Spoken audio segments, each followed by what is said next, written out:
जय Hind friends, welcome back. तर चला सुरुवात करूयात. प्रश्न क्रमांक 1. 18 डिसेंबर 2024 रोजी आंतरराष्ट्रीय क्रिकेटमधून निवृत्तीची घोषणा कोणत्या भारतीय गोलंदाजाने केलेली आहे?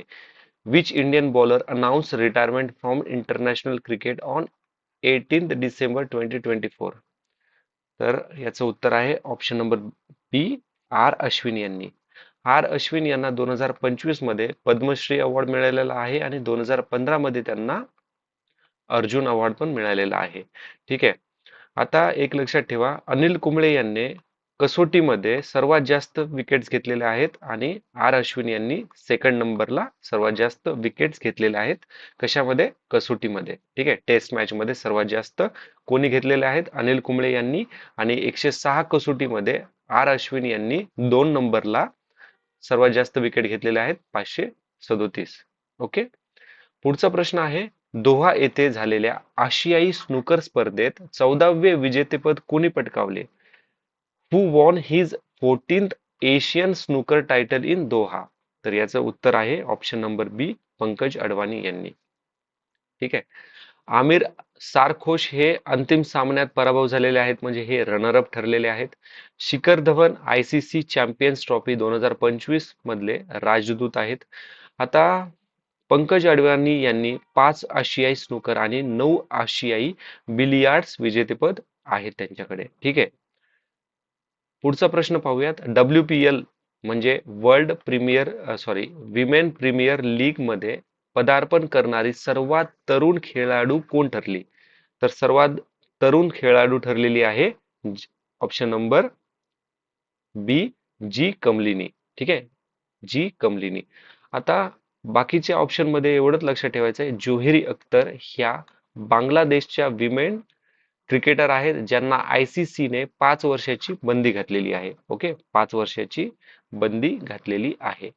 पुढचा प्रश्न, 2034च्या फिफा विश्वचषकाचे यजमानपद कोणत्या देशाला देण्यात आलेले आहे?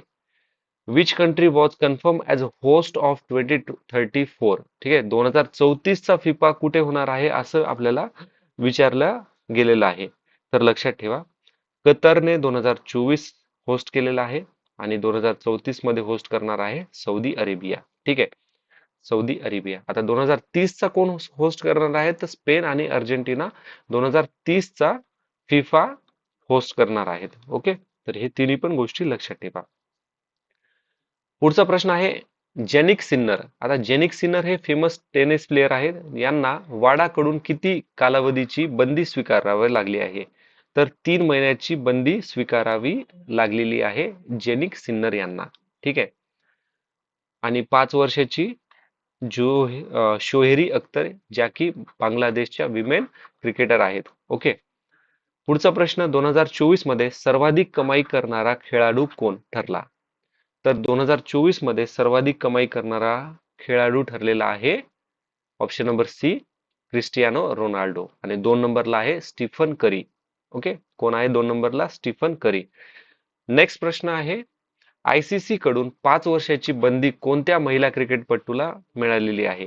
Which women cricketer receive 5 year ICC ban? कोण आहे ते? बांगलादेश प्लेयर शोहेरी अख्तर. आतापर्यंत आपण बघितलेले आहे त्यांना. हरमनप्रीत प्रीताली भारतीय प्लेयर आहेत. कमलिनी WPL मध्ये पदार्पण करणाऱ्या सर्वात कोण आहेत? यंगेस्ट प्लेयर आहेत त्या. शोहेरी बद्दल तर आपण बघितलं आहे. पुढचा प्रश्न आहे, 2027 राष्ट्रीय क्रीडा स्पर्धेचे यजमान राज्य कोण? Which state will host national game 2027? तर मेघालय 39th राष्ट्रीय क्रीडा स्पर्धा होस्ट करणार आहे 2027 मध्ये, आणि याचं डिसिजन इंडियन ऑलिम्पिक असोसिएशन यांनी जाहीर केलेलं आहे. ओके. आता रिवाइज करूयात. पंकज अडवाणी 14वे आशियाई स्नूकर विजेतेपद, आणि हे कुठं झाला? स्नूकर दोहामध्ये. हा स्नूकर एशियन स्नूकर कॉम्पिटिशन दोहामध्ये झालेला आहे. जी कमलिनी WPL मधील सर्वात तरुण खेळाडू. 2034 फिफा विश्वकप कुठे होणार आहे? सौदी अरेबियाला. जेनिक सिन्नर वाडाकडून 3 महिन्याची बंदी. Jannik Sinner famous tennis player. Cristiano Ronaldo 2024 मधील सर्वाधिक कमाई करणारे खेळाडू. जोहरी अख्तर आयसीसी कडून 5 वर्षाची बंदी. Bangladesh women cricketer.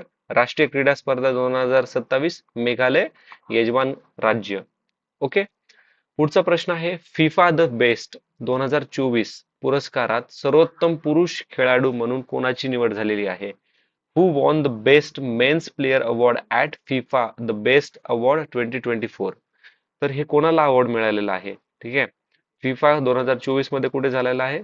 कतारमध्ये. ठीक आहे. तर सर्वोत्तम सर्वोत्तम पुरुष खेळाडू ठरलेला आहे option number B Vinicius Junior हे. Okay, Vinicius Junior. आता आपण यांच्याबद्दल बघूयात बाकीचे ऑप्शन. एमिलियानो मॉर्टिनेज हे सर्वोत्तम पुरुष गोलकीपर ठरलेले आहेत. ठीक आहे. कार्लो ॲसिलोनी सर्वोत्तम पुरुष प्रशिक्षक ठरलेले आहेत, कोच ठरलेले आहेत. एताना बोनमती सर्वोत्तम महिला खेळाडू ठरलेले आहेत. व्हिनिसियन ज्युनियर जे की real Madrid Brazil FIFA the best 2024 सर्वोत्तम पुरुष खेळाडू ठरलेले आहेत. ठीक आहे. आता पुढचा प्रश्न बघा. फिफा द बेस्ट 2024 पुरस्कार सर्वोत्तम महिला खेळाडू कोण ठरलेले आहेत? सर्वोत्तम पुरुष खेळाडू तर आपण बघितलं, व्हिनिसियन ज्युनियर यांना मिळालेला आहे. पण विमेन मध्ये कोण आहेत?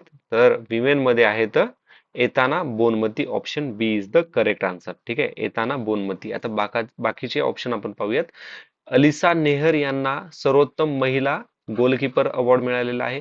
एमा हेन्स सर्वोत्तम महिला कोच ठरलेले आहेत आणि एमिलियानो मार्टिनेज हे सर्वोत्तम पुरुष गोलकीपर ठरलेले आहेत. ओके, सर्वोत्तम पुरुष गोलकीपर ठरलेले आहेत. कोण? Emiliano Martinez. आणि सर्वोत्तम पुरुष कोण ठरलेले आहेत? सर्वोत्तम पुरुष खेळाडू कोण ठरलेले आहेत? द बेस्ट 2024 पुरस्कारात सर्वोत्तम पुरुष कोण ठरलेले आहेत? तर ते ठरलेले आहेत कोणतरी ज्युनियर. Okay, Vinicius junior. ठीक आहे, विनिसियन ज्युनियर लक्षात ठेवा, प्रश्न विचारला जाऊ शकतो. पुढचा प्रश्न आहे 18वा जनस्थान पुरस्कार 2025 कोणाला जाहीर करण्यात आलेला आहे? Who was announced as the recipient of 18th Janasthan पुरस्कार? तर जनस्थान पुरस्कार 2025 मध्ये मिळालेला आहे सतीश आळेकर यांना. ठीक आहे, सतीश आळेकर. विजय तेंडुलकर हे पहिले विजेते आहेत जनस्थान पुरस्काराचे. आशा बग 2023. प्रत्येकी 2 वर्षाला हा पुरस्कार दिला जातो. ठीक आहे. आणि ह्या पुरस्काराचे संकल्पन कोण? कुसुमाग्रज विवा शिरवाडकर. दर 2 वर्षांनी दिला जातो. सतीश आळेकर 2025 मध्ये 18वा, आशा बग 2023 मध्ये आणि 2025 मध्ये हा नाशिकमध्ये कार्यक्रम झालेला आहे. सतीश आळेकर यांना संगीत नाटक अकादमी पुरस्कार 1994 ला मिळालेला आहे आणि पद्मश्री 2012 मध्ये. ठीक आहे, 2012 मध्ये पद्मश्री मिळालेला आहे. ओके. पुढचा प्रश्न. जनस्थान पुरस्काराची संकल्पना कोणाच्या नावाने प्रेरित आहे? The concept of the Janasthan award is attributed to whom? तर हे आहेत option number 3 Vi Va Shirwadkar, Kusumagraj. Okay. Satish Alekar 2025 चे विजेतेपद, आशा बग 2023, विजय तेंडुलकर हे पहिले विजेतेपद आहेत. ठीक आहे, पहिले विजेतेपद आहेत. याची सुरुवात झालेली आहे 1991 मध्ये. ठीक आहे, 1991 मध्ये. आणि हा जो पुरस्कार आहे, ह्या पुरस्कारामध्ये 1 लाख रुपये धनराशी दिले जाते आणि ब्रॉन्झची सूर्यमूर्ती आणि मानपत्र त्यांना प्रदान केलं जातं. ठीक आहे. उद्दिष्ट काय आहे याचं? तर मराठी साहित्य क्षेत्रातील अतुलनीय कार्यांचा गौरव करणे. पुढचा प्रश्न. खालील विधानांचा विचार करा. महत्वाचा प्रश्न मित्रांनो हा. ठीक आहे, इम्पॉर्टंट प्रश्न आहे. डॉक्टर माधव गाडगीळ यांना संयुक्त राज्य संघ पर्यावरण कार्यक्रम United Nation Environment Programme UNEP चा चॅम्पियन्स ऑफ द अर्थ पुरस्कार जीवन गौरव श्रेणीत जाहीर झाला आहे.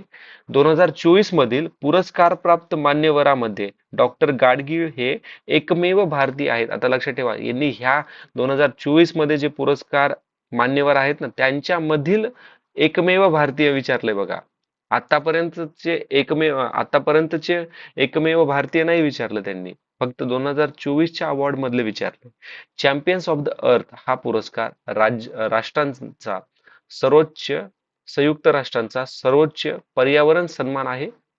2005 पासून UNEP युनायटेड नेशन एन्व्हायरमेंट प्रोग्रामने एकूण 200हून अधिक व्यक्तींना या पुरस्काराने गौरवान्वित केलेले आहे.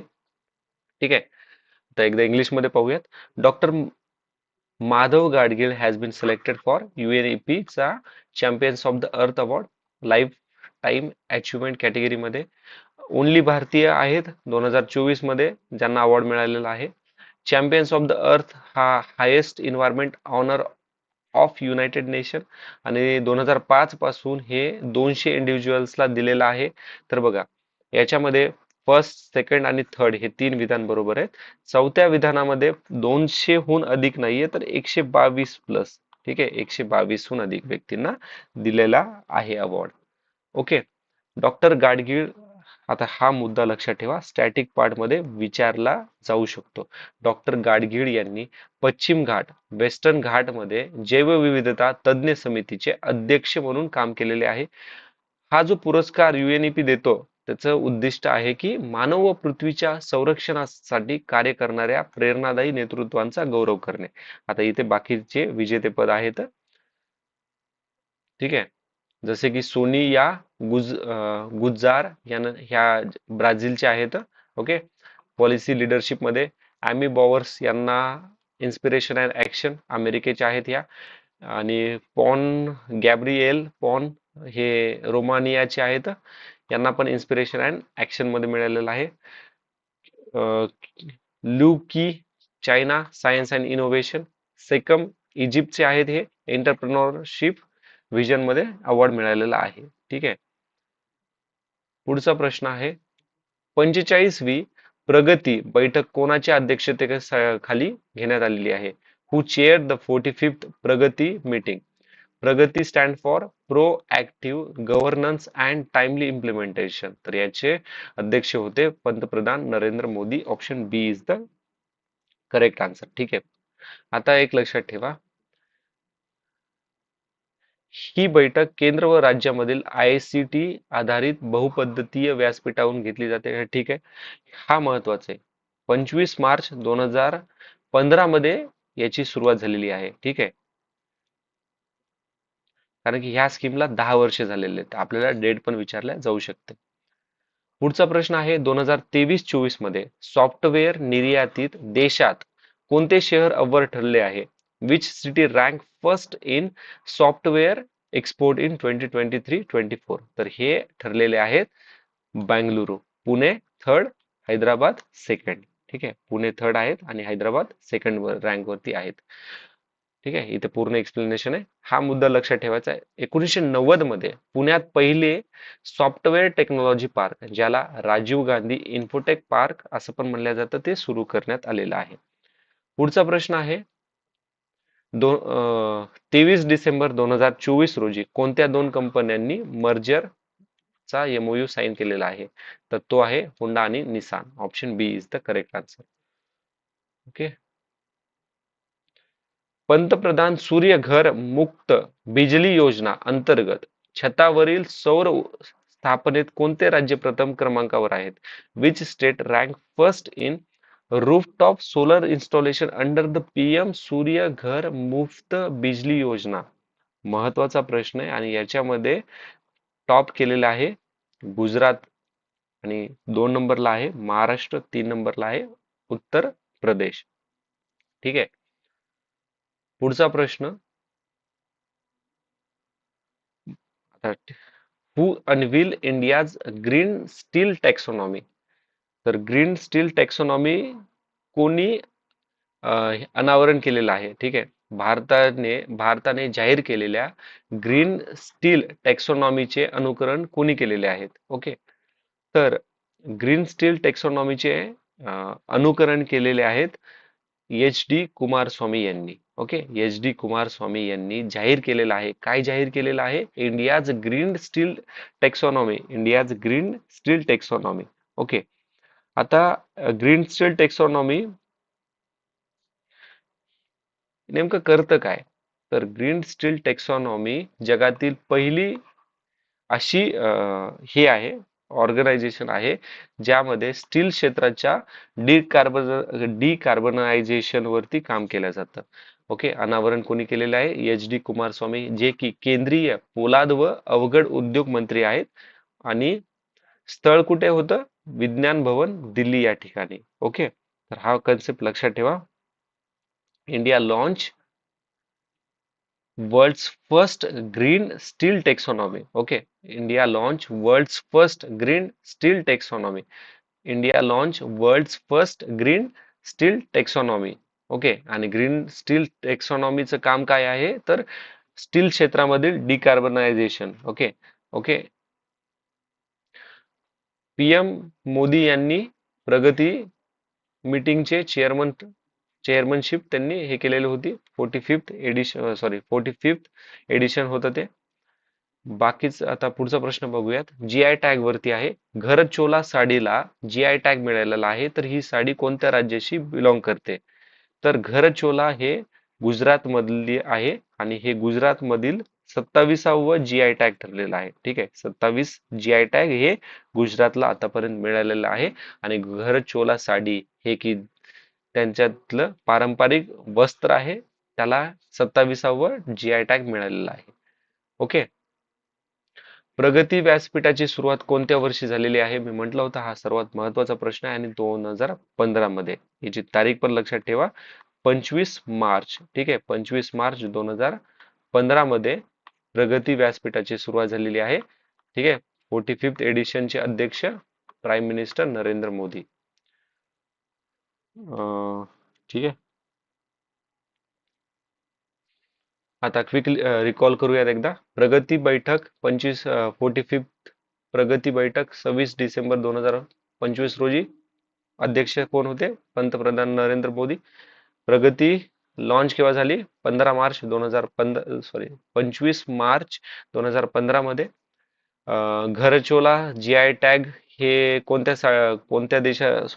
राज्यातील कोणत्या राज्याला मिळालेलं आहे? तर घरचोला साडी हे पारंपरिक गुजराती साडी आहे आणि गुजरात मधील 27वा जीआय टॅग मिळालेला आहे. ठीक आहे, ग्रीन स्टील टेक्सॉनॉमी भारत जगातील पहिले ग्रीन स्टील टेक्सॉनॉमी अडॉप्ट करणारा देश ठरलेला आहे आणि याचं अनावरण केलेलं आहे एच डी कुमारस्वामी यांनी. रूफटॉप सोलार पंतप्रधान सूर्यघर मुफ्त बिजली योजना अंतर्गत छतावर सौर स्थापनेत गुजरात अव्वल ठरलेला आहे. होंडा निसान यांचं मर्जर झालेलं आहे आणि सॉफ्टवेअर निर्यातीमध्ये बंगळुरू हे पहिल्या क्रमांकावरती, हैदराबाद दुसऱ्या आणि पुणे तिसऱ्या क्रमांकावरती आहे. ठीक आहे मित्रांनो, आता बाकीचे प्रश्न आपण नेक्स्ट व्हिडिओमध्ये डिस्कस करूया. Thanks for watching. See you in next video. जय Hind, take care, have a nice day.